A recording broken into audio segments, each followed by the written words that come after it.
sehingga peluang ini bisa meningkat menjadi kanun. Nanti Aceh Institute bersama Pimkulo Sumai mengadakan office announcement terhadap peraturan Wali Kota nomor 25 tahun 2023 tentang kawasan tanpa asap rokok untuk Kota Lok Sumai dan sekitarnya. Office announcement ini dilaksanakan di ruang Obsrun Pimkulo Sumai yang dihadiri oleh beberapa kalangan.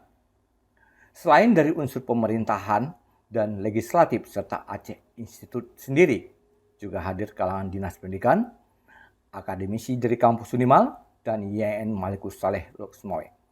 Sejumlah wartawan dari berbagai media juga ikut berpartisipasi mendukung program ini.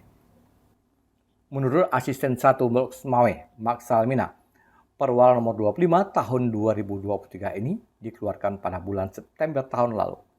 Selanjutnya akan disosialisasikan untuk ditindaklanjuti.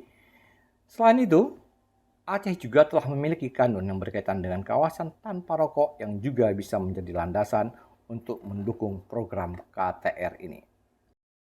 Kita tetapkan pada tanggal 5 September 2023, jadi baru beberapa bulan yang lalu kita tetapkan, dan dia ada tahapan sosialisasi. Mungkin ke depan dalam beberapa minggu ke depan ini kita juga akan mengeluarkan surat edaran kepada seluruh kepala OPD untuk menerapkan perwal ini.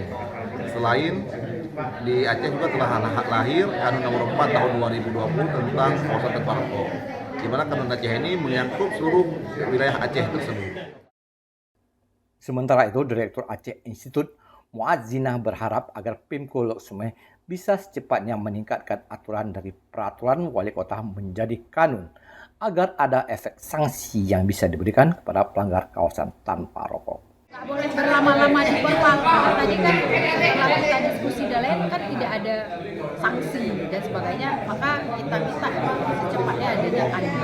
Karena kalau di kanun itu akan lebih detail dibahas tentang sanksi dan sebagainya. Jadi ya penting sekali kan untuk proses melindungi khususnya anak-anak, dan yang kedua itu adalah perubahan perilaku.